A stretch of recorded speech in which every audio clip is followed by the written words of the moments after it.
Hello, everybody. Welcome back to the channel. I am the Inconsequential Runner, and we have Coach Mark here with us again, part of the series. We just can't stop. You keep giving us questions to ask Coach Mark, so we keep putting these videos together to answer the questions.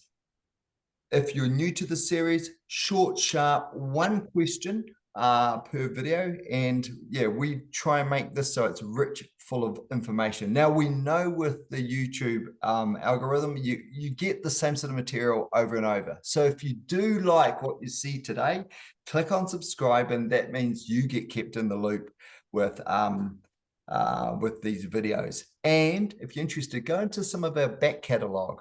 We talk about recovery, we talk about injuries, we talk about the best cadence, we talk about what to do with your arms to make yourself run faster, we talk about gym workouts. It's all there, and it's all coming up. So Mark, Coach Mark, welcome back. Thank you very much for joining us again. Hi, Darcy. Yeah, good to see you.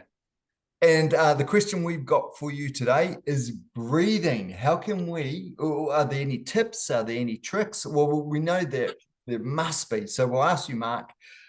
Coach Mark, what are the tips? What are the tricks? What are the things we need to think about when we think about breathing during our running? So whether it's training or racing, what are the sorts of things we need to know about in terms of breathing to help us be better runners? Well, breathing is vitally important. Of course, a wise man once told me, he said, the secret to long life is to breathe in and breathe out and just repeat as long as you can. But of course, breathing is how we get oxygen to our muscles, and that's powers us along. So although breathing is a very simple process, it's something that could possibly be improved upon for some runners. Breathing's obviously easier when you run easy, something we really don't have to think about. In fact, often you'll see someone running particularly easy, they've got their mouth closed, so they know that's easy. When you run a race or run very hard, breathing's obviously harder. But if you can't breathe efficiently when you're running easy, you're never going to be able to run fast and breathe efficiently. Right. Yeah. So it's a good thing to practice on easy runs. And the main problem I see with people running in terms of their breathing, because you can get all sorts of complicated things around it. Yep. Breathing should be pretty simple, but the main thing I see in people is they don't breathe using the full capacity of their lungs. So their breathing is relatively shallow, is it? Yeah. The very shallow breathing, yeah. You can always tell that because as they breathe, their shoulders rise up like that, and their stomach goes in as they breathe. So they're effectively, like that. They're effectively only breathing, a proportion of their lung capacity. So what should happen is when you breathe, the shoulders shouldn't move at all. The lungs expand, which pushes the diaphragm down, and your organs go out. So as you breathe in, the stomach should actually go out like that, and the shoulders shouldn't move. Then you're actually breathing efficiently and relaxed. I'm thinking about myself breathing right now, and there'll be people watching the video as soon as you say that. So hold on. So the tip for us is making sure that the stomach is going out and in, and the shoulders aren't moving. If the shoulders are moving, it's a bit of a clue that oh yeah, I see. We're shallow breathing. We're just breathing in this part, just popping the chest and the shoulders. Oh, okay. Yeah, opera singers know all about this. Of course, they practice this. Yeah. but it's something. It's amazing how many people actually get it around the wrong way. And what that does, well, that does sort of two things. So you're not getting your full lung capacity. But the other thing is you're actually stressing muscles in your neck because they lift your ribs up, and you're actually also stressing muscles at the base of your back. So muscles that attach from your hips to your spine and the bottom of your ribs, sorry, because the ribs are getting lifted up, and it strains those. So often people talk about lower back problems. Could be as simple as breathing wrong. In terms of breathing in through the mouth or through the nose, is that something else we should be cognizant of, or is it a case of it doesn't matter as long as we get the oxygen in? Do you have any views on that? Yeah, there are different schools of thought with that. I mean, a lot of people think breathing in through the nose is the most efficient way to do it, and it probably is in terms of breathing in a relaxed manner. And in fact, you see people with nose clips, don't you? A lot of top runners wear clips on their nose to widen their nasal passages so they get more oxygen in. I myself think that as long as you're focusing on the belly breathing, it doesn't matter quite so much. Okay, I think you can go that extra bit with the nose, but it can complicate something that should be quite simple. Right. Okay, I'm always interested in the things we can think about or self-analyze while we're running. And some examples of that are, for me, are my hands relaxed? And so I've got a new one now, and that is my stomach distending or expanding out and then coming back in while I'm running?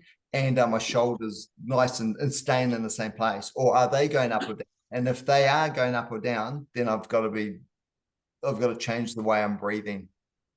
Definitely, you're right. I mean, I'm a big one to focus on the process of running and take your mind off all the negative thoughts that creep into your head when you're doing a race. To focus on things on your body, that are, and a good one is breathing. What I do is I imagine I've got a big coffee plunger inside me, and I'm breathing in the ears coming in, and this coffee plunger goes down, down, down, down. And then I expel all the bad air. So it's all nice white fluffy clouds going in. Yep. And it's all dark polluted clouds going out. And if I imagine that, it focuses me on, I imagine everything going down. So then the air going down and the stomach going out. If I focus on that for 2 minutes, that's 2 minutes I'm not thinking, God, I'm feeling tired or whatever. Maybe we should have a video on all the things we can think about as runners to just try and stop thinking about the suffering while we run, or certainly during the races. Oh, yes. Stuff. So I've got a load of them, yeah. Yeah. Actually, Mark, some of those warm-up tips you've given me before I do the interval training, I use them now to procrastinate for the intervals. So my actual interval training session has got longer because I'm spending more time doing the warm-up to try and hold off on the pain I'm going to get during the intervals. But that's why we do this, I think. Okay, so let's recap. So we know breathing's crucially important. We need that. But a couple of vital tips you've given us is focus on your stomach and what your stomach's doing. Make sure it's expanding outwards and coming in. And also another telltale sign is your shoulders and the way they're moving. You want them not moving. You want the breathing happening in the stomach, not in the shoulders. If it's the shoulders, then the chances are you're breathing shallow, and so you're not getting that full oxygen intake. So something to check in on while you're running. Is that it, Coach Mark?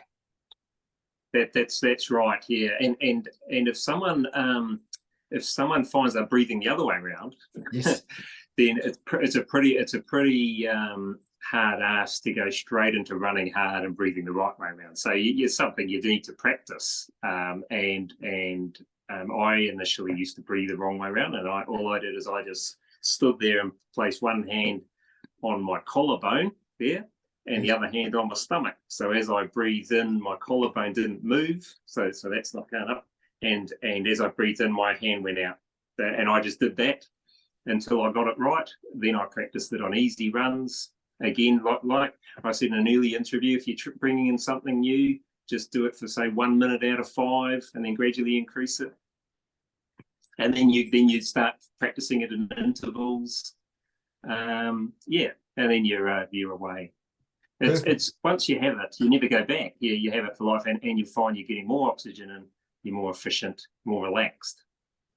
So something you can practice outside of running. So hand on the clavicles or the upper chest, the collarbones. Yep. The two collarbones. The other one on your chest. This hand isn't moving. This hand is moving as you're breathing. You got it. Perfect. I love that sort of stuff I can practice in front of TV, or I can just do. and it's running training, but it's yeah. Okay, that's fantastic. But And so if your husband or wife is saying, look, you're not doing anything, just say, look, I'm practicing breathing. Might look like I'm not doing anything. always training. And in Yeah. self-analysis while we're running, actually, this is going to be in our next video, Mark. So those that are watching this video, a bit of a heads up. Something I stumbled across, which was those in between the intervals, those little jogs that you have, the recovery. What is it that we can think about to get ourselves ready for the next interval? How can we check in on our body and see what's going on and make the next interval even better? That's in our next video. So hit subscribe so you're sticking around, and you'll get a little reminder when the next videos come out, which are every Monday and Thursday. That's it from me. Coach Mark, I'll leave it to you to say goodbye. Yeah. Goodbye, everyone. See you later. Thanks for joining us on the channel, and we'll catch you in the next one.